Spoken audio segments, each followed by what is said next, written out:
আসসালামু আলাইকুম। আমি Habiba Sultana. Habiba's kitchen and blog channel থেকে আপনাদেরকে আরও একবার স্বাগত জানাচ্ছি। আশা করছি যে যেখান থেকে আমার আজকের ভিডিওটি দেখছেন বা দেখবেন, আল্লাহর রহমতে সবাই খুব ভালো আছেন। আলহামদুলিল্লাহ, আমরাও কিন্তু বেশ ভালো আছি।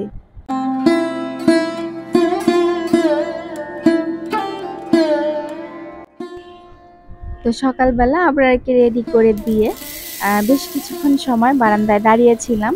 তো আজকে কিন্তু ছেলে আর আমার দিকে তাকায়নি। বারবার মনে হচ্ছিল কি ব্যাপার, সে কি ভাবছে, আমার দিকে একবারও তাকালো না। তো এরপরে এসে খিচুড়ি বসিয়ে দিচ্ছিলাম আর কি, ভাতের চাউলের খিচুড়ি একদম 2 বেলার জন্যই বসিয়ে দিলাম। বাহিরে মনে হচ্ছিল যে আবারও বৃষ্টি হবে। সকালে কিন্তু একবার হয়েছে ভালোই, এখনো মনে হচ্ছে যে আবারও হয়তো বৃষ্টি হবে, যেহেতু ঠান্ডা ঠান্ডা আছে আজকে। তো বেশি করে আর কি খিচুড়ি বসিয়ে দিয়েছি 2 বেলার জন্য। তো এই মুহূর্তে যে সকল ভাইয়া আপু আঙ্কেল আন্টি ছোট্ট সোনামণিরা আমার ভিডিওটি দেখা শুরু করেছেন, আশা করছি আমার ভিডিওর পুরোটা জুড়েই থাকবেন। আমার ভিডিওর শেষ পর্যন্ত দেখে আমার ভিডিওর কোথাও কোনো অংশ যদি আপনাদের কাছে এতটুকু ভালো লেগে যায়, প্লিজ একটা লাইক দিতে ভুলবেন না। আর যদি আপনি আমার চ্যানেলে আজকে নতুন হয়ে থাকেন, চাইলেই কিন্তু চ্যানেলটিকে সাবস্ক্রাইব করে পাশে থাকা বেল বাটনে প্রেস করে অল অপশন সিলেক্ট করে রাখতে পারেন। এতে করে আমি যখনই নতুন কোনো ভিডিও আপলোড করব, আপনাদের ফোনে নোটিফিকেশান চলে যাবে, আপনারা আপনাদের সময় সুযোগ বুঝে দেখে নিতে পারবেন। আর অলরেডি যে সকল ভাইয়া আপু আঙ্কেল আন্টি ছোট্ট সোনামণিরা এই সবগুলো কাজ করে ফেলেছেন, আপনাদেরকে জানাচ্ছি অসংখ্য অসংখ্য ধন্যবাদ।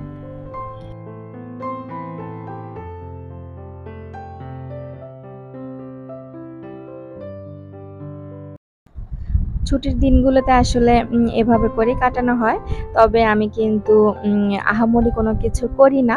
আমি চেষ্টা করি বাচ্চাদেরকে সময় দেওয়ার, এরপরে আবার বাবাকেও একটু সময় দেওয়ার। সবসময় যদি রান্নাঘরে থাকা হয় তাহলে কিন্তু ছেলে মানুষ একটু বিরক্তই হয়ে যায়। তো সেক্ষেত্রে আমার কাছে ভালো লাগে না। সেজন্য চেষ্টা করি খুব তাড়াতাড়ি অল্প সময়ে যে রান্নাগুলো করা যায় বা বেশিক্ষণ রান্নাঘরে না থেকেই রান্না করা যায়, বসিয়ে দিয়ে চলে যাওয়া যায়, এরকম রান্নাগুলোই করার চেষ্টা করি। আর আগে থেকেই মানে আবরার বাবার যেদিন অফ ডে থাকে তার আগে আমি বেশ কিছু কাজ কিন্তু গুছিয়ে রাখি, যেন আর কি যেদিন অফ ডে থাকবে আমি ওনাকে সময় দিতে পারি।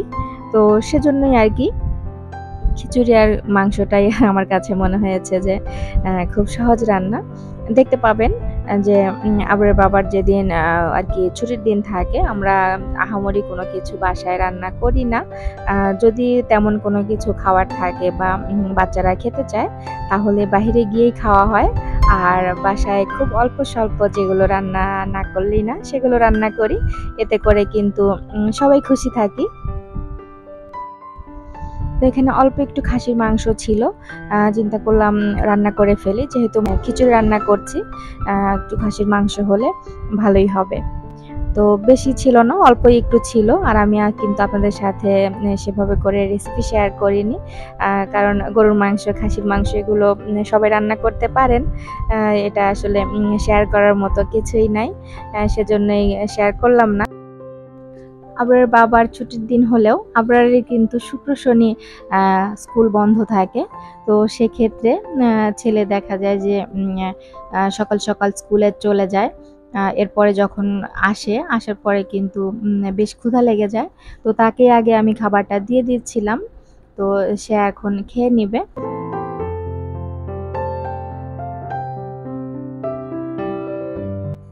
তো এখানে আবরারকে খাবারটা দিয়ে দিয়েছি, কিন্তু কোনো সালাদ ছিল না, লেবু শসা টমেটো কোনো কিছুই ছিল না। তো তার বেশ মন খারাপই হয়ে গিয়েছিল যে মা বলে শসা কেন নেই, লেবু না হলেও চলে কিন্তু শসাটা কিন্তু তার লাগবেই লাগবে। তো অনেক বুঝিয়ে সুঝিয়ে তাকে আর কি বসিয়ে দিয়েছি খাওয়ার জন্য। আমি জানি না এতক্ষণ পর্যন্ত আমার ভিডিওটি কে বা কারা দেখছিলেন বা আদৌ দেখছেন কিনা, কারণ আজকের ভিডিওটা একদমই এলোমেলো, আমি গুছিয়ে ভিডিওটা এডিট করতে পারিনি। আসলে সময় সুযোগের অভাবে আগের ভিডিও পরে আর পরের ভিডিও আগে আপলোড হচ্ছে। এই ভিডিওটা আগে করা ছিল কিন্তু এডিট করা ছিল না জন্য আমি আপলোড করতে পারিনি। এখন এডিট করে আর কি আপলোড করে দিচ্ছি। এখানে হচ্ছে বৃষ্টি হচ্ছিল, খুব সুন্দর বৃষ্টি হচ্ছিল বিকেল বেলায়। তো বুড়ি হাত ভেজাচ্ছিল কিন্তু। আর এই ভিডিওটুকু হচ্ছে সন্ধ্যার দিকে, সন্ধ্যার কিছুক্ষণ আগে আর কি। তো দেখে খুব ভালো লাগছিল। আবার বাবাও বলছিল দেখো কত সুন্দর আকাশটা দেখতে লাগছে। তো একটু ভিডিও করে রাখতে পারো।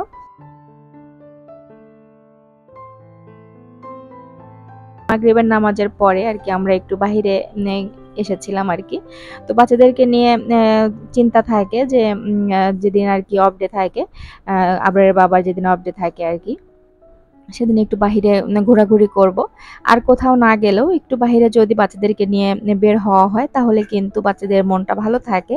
যেহেতু একদমই বন্দি অবস্থায় থাকা বাচ্চারা একটু যদি বাহিরে বের হয় ওদের ভালো লাগে। তো সেজন্য আর কি বের হওয়ার চেষ্টা করি কিন্তু সারাদিনই অল্প স্বল্প বৃষ্টি ছিল, সেজন্য বের হওয়া হয়নি। তো সন্ধ্যার পরে কিছুক্ষণ একটু থেমেছিল। এরপরে যখন আর কি আমরা খাওয়া দাওয়া শুরু করেছি, মানে শেষ হবে এই সময় কিন্তু খুব বৃষ্টি শুরু হয়ে গিয়েছিল।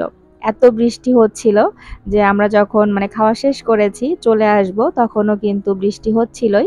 তো যেহেতু বাইক নিয়ে গিয়েছিলাম, আসতে সমস্যা হবে জন্য আমরা বেশ কিছুক্ষণ আটকা পড়েছিলাম।